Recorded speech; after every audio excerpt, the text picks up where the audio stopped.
Well, good afternoon. It's Friday, and that means it's Encouragement Friday.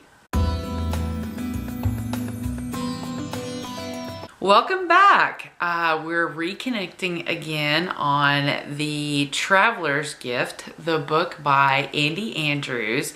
And this week we have made it all the way to the sixth decision, which is I will greet the day with a forgiving spirit. And I think this is probably one of the toughest decisions for success is the idea of greeting the day and greeting life with a forgiving spirit.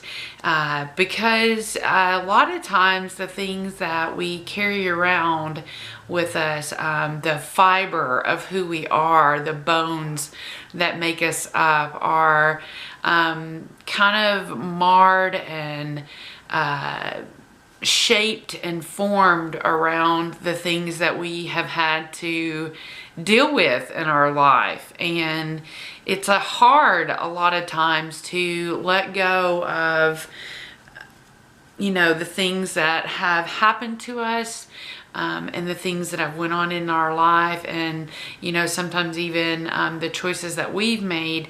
It's hard to forgive those things because I know for me personally, some of the challenges I've faced with forgiving other people was then feeling like I was no longer, it's like I no longer owned what had happened to me. It's like if I forgave them, then it took the power and the validation away from what happened to me. And that was something I struggled with for a long time, coming to understand that forgiveness doesn't really work so much for the other person. It doesn't give them power.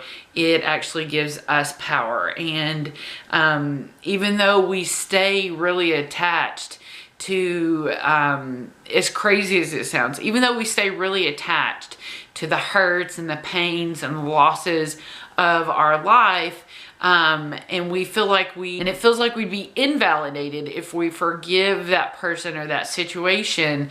The opposite is actually true. We really are keeping ourselves powerless by clinging to those past hurts and past pains. And the true power is in forgiveness. And I'm sure you've heard at different times in your life, that forgiveness isn't for the other person, it's for yourself. Because most of the time, the people that have hurt us or have been a part of us feeling like we were less than the whole person that we are, they don't even care, if we forgave them. And in the book, it really kind of talks about 3 areas of forgiveness. And the first one actually is forgiving those who do not ask for our forgiveness. And I think that a lot of times as humans, we place a lot of value on a person actually asking for forgiveness, as though then we can bestow upon them this great gift of forgiveness. And usually when it comes along that way, it doesn't really feel very healing to us. It feels like more we're giving them a favor for granting this request. And the true value in forgiveness is the value that we give to ourselves, because a part of forgiving is, detaching ourselves from the things that keep us bound up in our heads. And, unfortunately, I've never, acted upon any of the ideas that I had about people that hurt me over the years. But I can tell you, I've spent countless hours just bound up in thoughts and ideas, and even oddly enough, almost fantasies about how I was going to get this person back, or how I was going to better myself and overcome that situation. And not from a positive perspective, more from a, like, I'm going to get them back. And that has done nothing to me but just drive me crazy, you know. And so that's where that power of forgiveness comes into play in me being able to find some healing, because those people don't get that I have been, you know, arguing with them and giving them the what for in my head for all these years. They don't care that I can't go into certain situations without thinking about, you know, how it happened with them or how it went down. It's the past to them, and it's keeping our past in our present. So a very strong tenet of learning to be really successful and learning to jump from just everyday past mediocrity to the plans that are for our life.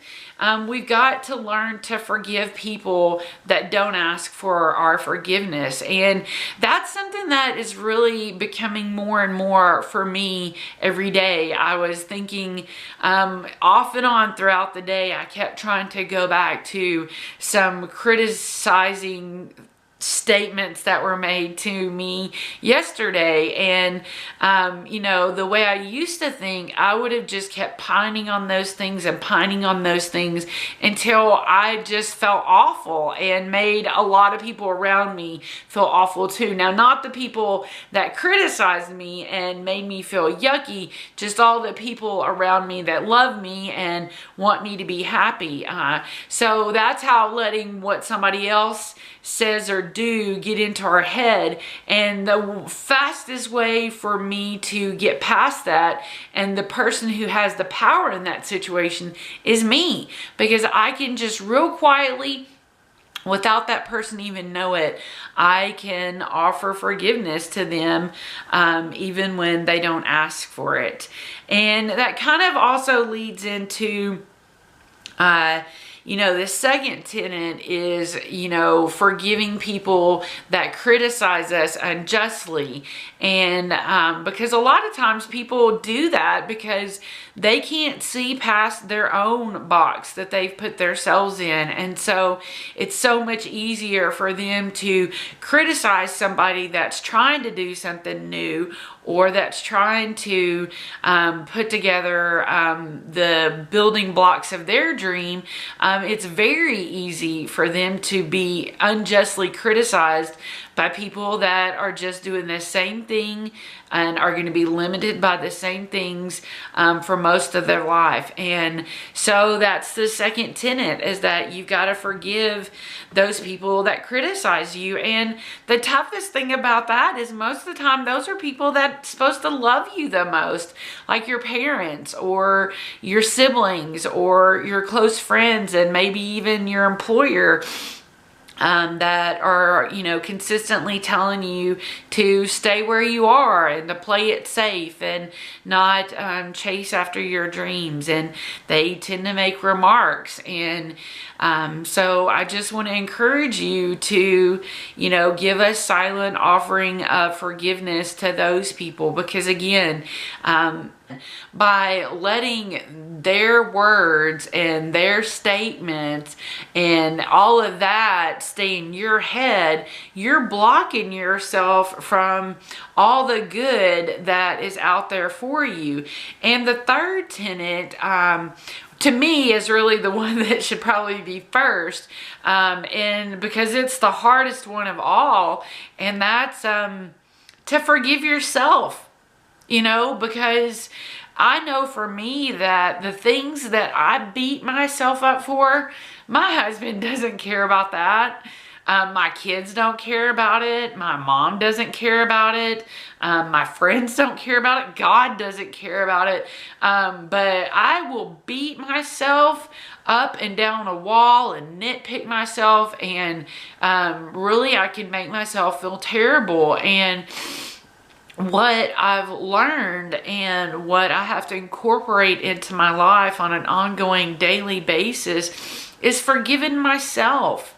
You know, not being the one that constantly wants to beat myself up, because as soon as I offer myself for forgiveness, then I don't have anything to criticize myself for unjustly, and I don't have anything to nitpick and think badly of myself about.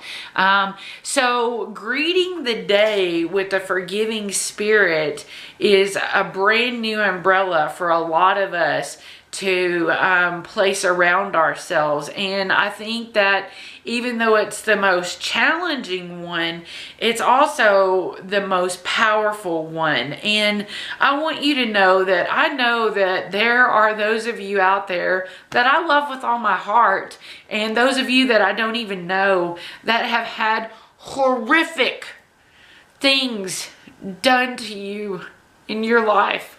And I'm so sorry for that. And I don't want to take anything away from that. But I do want you to know that the forgiveness that needs to be given is not for the benefit of those that have hurt you, but it's for you.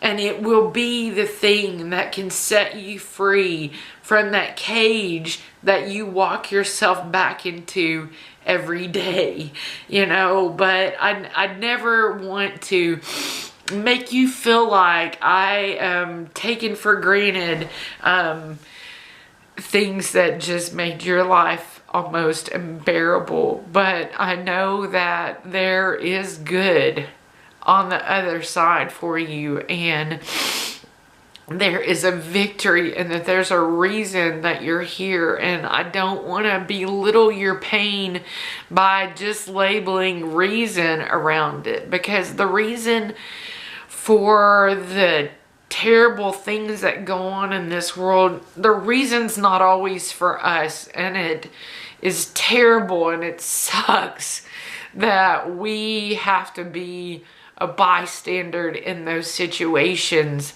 but that's a part of life. And so I hope that if you need any guidance in, you know, some inroads to forgiveness for people that are either alive or not alive in your life anymore, people that you are connected to or not connected to, I'd love to help you with that. And I really, really want to help you when it comes to forgiving yourself, because that is really the toughest thing that I've ever had to face, because I'm blessed enough that I didn't have a bunch of horrifying things happen to me. I just did awful stuff to myself, and I broke my own heart, and I beat myself up for 10 plus years, you know. And I'm lucky I got the chance to re-break my heart and learn what it was to forgive myself and be able to receive love. And so I want to be a part of that with you. So if you want to find me on Instagram, if you want to send me a message, you comment below or email me over in the comment section. I'd love to help you with that. And I want you to feel good about the concept of greeting the day with a forgiving spirit and making that into just something that you automatically can begin to do in your mind when any little thing offends you or messes with your day. From the guy honking his horn at you to the clerk at the store that got snippy with you. A little bit of forgiveness for them will definitely get you on track to a little bit of forgiveness for yourself. And then sooner or later, you'll just come full circle with it all and be on your way to success and wholeness for you. And I just want to thank you so much for coming back every Friday. We've got one more decision for success to go through, and then we'll have a recap. But until then, I hope you have the best day ever, and thanks again.